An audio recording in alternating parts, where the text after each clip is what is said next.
శ్రీ మహాగణాధిపతయ నమ. ఐం మహాసరస్వత్యే నమ. శ్రీ లలితాంబికాదేవియే నమ. రాశిఫలాల కార్యక్రమములో భాగంగా 12 రాసుల వాళ్లకు ఈ అక్టోబరు మాసమంతా కూడా ఎలా ఉండబోతున్నది ఏమిటి అంటే, ఇక్కడ గ్రహాలు ఏమవుతున్నాయి అంటే ఇంతవరకు వేరు. ఈ అక్టోబరు మాసంలో అమ్మవారి అనుగ్రహము కావచ్చు, లేదా గ్రహాలు మార్పు అనేటువంటిది ఒకటి కావచ్చు. ఏమిటి మార్పు అంటే, శనేశ్వరుడు మీనములో ఉండేటువంటి శని మళ్ళీ కుంభములోకి వెనక్కి రావటం జరుగుతూ ఉన్నది. అంతేకాకుండా గురువు కర్కాటకములోకి రావటం అనేటువంటిది ఒకటి. అలాగే చంద్రుడు ఎప్పటికప్పుడు మారుతూ ఉండేటువంటి విధానము, కుజుడు తులలో ఉండటము, దాని వలన ఇలాంటి గ్రహస్థితులు చాలా అంటే చాలా యోగవంతముగా మేలు జరగటానికి అనేక రకాల రాసుల వాళ్లకు చాలా ఉపయోగాలు జరిగేదానికి మేలవుతూ ఉన్నది. ఇక్కడ శని రాహువుల యొక్క కలయిక అనేటువంటిది ఉన్నది, మనము గమనించాల్సిందేటువంటిది. అలాగే ఇక్కడ గురువు కర్కాటకములో వస్తూ ఉన్నాడు. కర్కాటకములో గురువు ఉండేటువంటి దాని వలన ఎటువంటి యోగాలు, ఎటువంటి ఫలితాలు ఇస్తాడు కొన్ని రాసుల వాళ్లకు అనేటువంటిది ఇక్కడ మనం గమనించాలి. అందుకని ఆయా రాసుల వాళ్లకు నిజంగా అమ్మవారి అనుగ్రహం అనే చెప్పాలి. ఈ దసరా పండుగల అమ్మవారి యొక్క అనుగ్రహం అనేటువంటిది ఈ గ్రహస్థితులు ఒక రకంగా మనకు తెలియజెప్తూ ఉన్నాయి. అంటే ఎప్పటికప్పుడు గ్రహస్థితులు మారేటప్పటికీ గ్రహాలు మార్పు వల్లనే కదా మనలో స్థితిగతులు అనేటువంటివి మారతాయి. ఎప్పుడైనా గురువు నిజానికి మొన్ననే అంటే మేలో నిజానికి మార్పు అనేది జరిగింది. మళ్ళీ వెంటనే జరిగి దాదాపు 41 రోజు పాటు 45 రోజుల పాటు ఉండి మళ్ళా ఆ గురువు మిథునంలోకి వెళుతూ ఉన్నాడు. ఇలా గురువు మార్పు చెందినప్పుడల్లా మనకు పుష్కరాలు అనేటువంటివి రావటము కూడా అందరికీ తెలిసిన విషయమే. అలా 12 రోజుల పాటు మారినప్పటి నుంచి పుష్కరాలు అనేటువంటివి వస్తాయి. అంటే గురువు మార్పు చెందినప్పుడల్లా కూడా, మార్పు చెందేది 18వ తారీఖు అలా అయినా కూడా, కానీ దానికంటే ముందు 12 రోజుల ముందు, అలా 12 రోజుల తరువాత. ఎందుకు ఈ మాట 12 రోజుల ముందు అంటున్నానంటే, ప్రతి మనిషికి మనకు రోజుకు 24 గంటలు అనేటువంటిది ఉన్నది. ఆ 12 ఈ 12 24 గంటలు నిజంగా మారుతున్నాడు అనే దానికంటే ముందు గురువు 12 రోజుల ముందే యోగాన్ని ఇవ్వటం కూడా ఉంటుంది గాక. అందుకని ఈ యోగాలన్నీ కూడా ఎవరికి ఎలా ఉండబోతున్నాయి, ఏ రాసుల వాళ్లకు ఏ విధముగా ఉండబోతూ ఉన్నాయి, ఏ రాసుల వాళ్లకు ఎన్ని ఉపయోగాలు ఉన్నాయి, ఏమేమి అద్భుతాలు జరుగుతాయి అనేటువంటిది ఇప్పుడు మనము తెలియజేసుకుంటూ ఉన్నాము. అందరూ శ్రద్ధగా వినండి. వృశ్చిక రాశి వారికి ఈ అక్టోబరు మాసమంతా కూడా ఎలా ఉండబోతుంది అంటే, చాలా అనుకూలవంతమైనటువంటి ఫలితాలు గోచరిస్తున్నాయి. ఏదైనా మీరు మాట్లాడేటువంటి దాన్ని బట్టి ఉంటుంది, మీ నడకను బట్టి ఉంటుంది, మీరు వెళ్ళేటువంటి దారిని బట్టి ఉంటుంది, మీరు వెళ్ళేటువంటి చోటును బట్టి ఉంటుంది గాక. ఇవన్నీ కూడా ఒక్కసారి నేను వెళ్ళేటప్పుడు జాగ్రత్తగా వెళుతున్నానా లేదా, నేను సరైన మార్గంలో వెళుతున్నానా లేదా అని 1-2 సార్లు ఆలోచన చేసి ఆలోచనాత్మకమైనటువంటి నిర్ణయాలు తీసుకొని అడుగులు ముందుకు వేయండి. మీకు విజయము లభించి తీరుతుంది గాక. చాలా యోగముగా ఉన్నది మీకు. అవి అవకాశాలు అంది పుచ్చుకోకపోతే మీరు చేతులారా పోగొట్టుకున్నటువంటి విధానమే తప్ప ఇంకొకటి కాదు, మీ జాతకం వల్ల కాదు. ఒకటి అక్కడ ఉంది, దాన్ని అందుకోవడం ఎలా అనేటువంటిది మన తెలివితేటలతో వచ్చిన దాన్ని మనం గుర్తుపెట్టుకోవాలి. శ్రమపడ్డారు, నెలకు జీతం వచ్చింది, దాన్ని ఎలా ఖర్చు పెట్టుకోవాలి అనే తెలివితేటలు మనకుండాలి. అంతేగాని మనము అపమార్గములో అనవసరమైనటువంటివన్నీ కొని పోగొట్టుకుంటే ఎంత లాభమో, అలాగే ఈ అదృష్టాన్ని కూడా మీరు పోగొట్టుకుంటే ఎవరేం చేయలేరు. అందువల్ల గ్రహస్థితులు చాలా అనుకూలవంతముగా ఉన్నప్పుడు మీరు మేల్కొని శ్రమపడండి. ఒకటికి 2 సార్లు మీరు ఒక అడుగు తగ్గి మీరు మాట్లాడండి. మీకు కావాల్సినటువంటి ఫలితాలు మీకు లభ్యమవుతాయి. పై అధికారులతో మీరు మళ్ళీ మంచి మన్ననలు పొందుతారు. మీరు వెళ్ళేటువంటి చోట వ్యాపారాలు చేసుకునేటువంటి వాళ్లకు అత్యద్భుతమైనటువంటి అవకాశాలు ఉన్నాయి. మంచితనంతో మాట్లాడండి. మాట మంచిదైతే ఊరు మంచిదవుతుంది. కోపాలు తగ్గించుకోండి, మేలు జరుగుతుంది. అన్ని రకాల యోగాలు ఉన్నాయి. విద్యార్థులకు చాలా అనుకూలముగా ఉన్నది. రాజకీయాలలో ఉండేటువంటి వాళ్లకు అద్భుతమైనటువంటి అవకాశం గోచరిస్తుంది.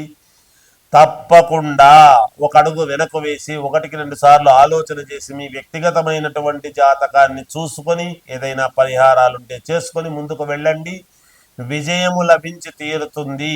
ఇప్పుడు వేసేటువంటి మీరు అడుగు ఇంకొక 3 సంవత్సరాల పాటు మీకు అత్యద్భుతమైనటువంటి యోగాన్ని ఇచ్చేటువంటి విధముగా ఉండబోతున్నది. ఈ మాసము గనక మీరు జాగ్రత్త పడ్డారు అంటే 3 ఏళ్ల వరకు మీరు వెనక్కు తిరిగి చూసుకునేటువంటి అవకాశము ఉండదు. అది సినిమా రంగంలో ఉండే వాళ్ళకైనా, వ్యాపార రంగంలో ఉండేటువంటి వాళ్ళకైనా, లేదా ఉద్యోగాలు చేసుకునేటువంటి వాళ్ళకైనా, ఎవరికైనా, విదేశాల్లో ఉండేటువంటి వాళ్ళకైనా, ఎవరికైనా సరే 3 సంవత్సరాల పాటు వెనక్కు తిరిగి చూసుకోకుండా విపరీతమైనటువంటి పని ఒత్తిడితో డబ్బే డబ్బుగా ఉండబోతూ ఉన్నది. కాబట్టి జాగ్రత్తగా ఆలోచనలు చేసి అడుగులు వేయండి.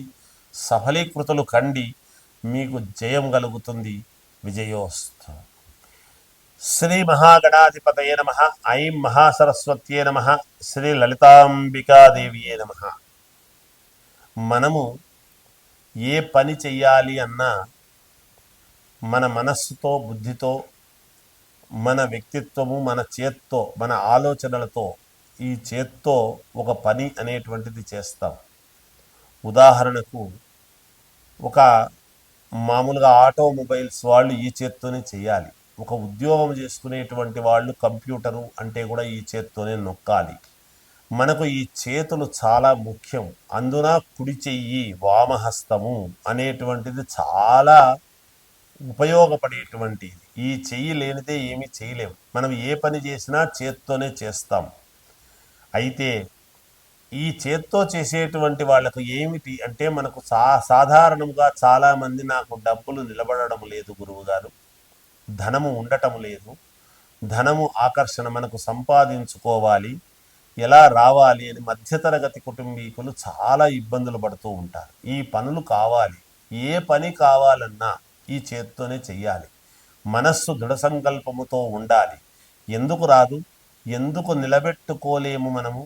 తప్పకుండా మనము 10 రూపాయలు మిగిల్చుకోగలుగుతాము. ఇంకొకరితో మాట పడకుండా మనము అప్పులు తీర్చుకోగలుగుతాము. మనకు కావాల్సినటువంటి పనులన్నీ కూడా ఈ చేత్తో చేసుకొని దృఢ సంకల్పముతో ముందుకు వెళతాం అని చెప్పుకుంటాము. ఏమిరా, నువ్వేమైనా కంకణం కట్టుకున్నావా? ఒక పని ఇది నేను చేసి తీరాలి అనేటువంటి మాట ఉంటుంది. చూశారు, మనం ఒక వ్రతం చేస్తున్నామంటే కంకణం కడతారు. ఒక వివాహం చేసుకుంటున్నాను అంటే కంకణ ధారణ అని ఉంటుంది. కంకణం కట్టుకుంటాం. ఎందుకంటే అప్పుడు నేను ఫలానా దీంట్లో ఉన్నాను, ఫలానా దీక్షలో ఉన్నాను అని కంకణము కట్టుకుంటాం. అందువలన అమ్మవారి అనుగ్రహముతో పంచముఖాంజనేయ స్వామి ఉపాసకుడిగా నేను చెప్పేటువంటి మాట ఏమిటి అంటే, నిజంగా కూడా నేను చెబుతున్న మాట ఉన్నవాళ్ళు కావచ్చు, లేని వాళ్ళు కావచ్చు, ఎవరైతేనేమిటి అమ్మవారి అనుగ్రహం. మనము ఏదైనా చేసేటువంటి పని ఎప్పుడూ కూడా శిలాఫలకాల మీద ఉండటము కాదు. మనం ఆలోచన చేయాల్సింది మేము ప్రజల యొక్క హృదయ ఫలకాలలో ఉండాలి అనేటువంటి ఆలోచనలతో నేను ఒక దీక్షా కంకణం అనేటువంటిది ఈ దసరా పండుగలలో తయారు చేశాను. ఆంజనేయ స్వామిది అమ్మవారి అనుగ్రహంతోను. ఆ కంకణం అనేటువంటిది కేవలము మంగళవారం రోజు మాత్రమే మధ్యాహ్నము 2 గంటల నుండి సాయంకాలము వరకు కంకణాలు కట్టడం అనేటువంటిది జరుగుతూ ఉన్నది. నా వరకు నేను మామూలుగా కంకణానికి ఇంత అని నేను ఎప్పుడూ కూడా ఇంత ఇస్తేనే కంకణము కడతాను, లేకపోతే లేదు అని నేను పెట్టుకోవటం లేదు. ఎందుకంటే అందరికీ అందుబాటులో ఉండాలి. ఆ కంకణము కట్టుకున్నటువంటి చేతితో మీరు ఏ పని చేసినా మీకు విజయం లభిస్తుంది గాక. 10 రూపాయలు ఇంట్లో ఎత్తిపెట్టండి కంకణము కట్టుకున్నటువంటి చేతితో, ఇంకొక 10 దానికి యాడ్ చేయగలుగుతారు. ఒక పని పూర్తి చేయండి, ఇంకొక పని సాధించుకోగలుగుతారు. ఒకరికి ఒక ఉత్తరము రాయండి, ఫలానా వ్యక్తికి ఫలాంది కావాలి అని, ఆ దాంట్లో మీరు విజయం లభించి తీరుతారు గాక. ఈ చేత్తో కంకణము కట్టుకున్నటువంటి చేత్తో మీరు ఏది చేసినా మీకు సత్ఫలితం అనేటువంటిది వస్తుంది. అయితే ఎవరైతే ముందుగా ఫోన్లు చేసి ఎన్రోల్ చేసుకుంటారో ఒక పద్ధతి ప్రకారముగా ఇస్తాం. కాంచానాము కర్మ విమోచనం అనేటువంటిది ఉంటుంది కాబట్టి ఏది మరీ ఉచితముగా తీసుకుంటే బాగుండదు. కాబట్టి కనుక మీరు ఎంతో కొంత మీ సౌకర్యాన్ని బట్టి, దానికి ఇంత ఇస్తేనే ఇస్తా లేకపోతే లేదు అని నేను పెట్టుకోలేదు. కాబట్టి ఎంతో కొంత మీ సౌకర్యాన్ని బట్టి ఏది ఇచ్చినా అమ్మవారికి, పంచముఖ ఆంజనేయ స్వామికి వినియోగించబడుతుంది తప్ప అందువలన వేరొకటి కాదు అని తెలియజేస్తూ, దీనికి మీరు కట్టుకొని చూడండి, ఆ పనులు మీరు చేసి చూడండి, ఎంత క్లిష్టమైనటువంటి పనులైనా సరే జరిగి తీరతాయి అనేటువంటిది పంచముఖ ఆంజనేయ స్వామి ఉపాసకుడిగా, అమ్మవారి యొక్క పీఠాధిపతిగా అంటే లలితాంబికా పీఠం యొక్క అధ్యక్షుడిగా నేను తెలియజేస్తూ ఉన్నాను. ఈ అవకాశాన్ని అందరూ సద్వినియోగపరచుకోండి.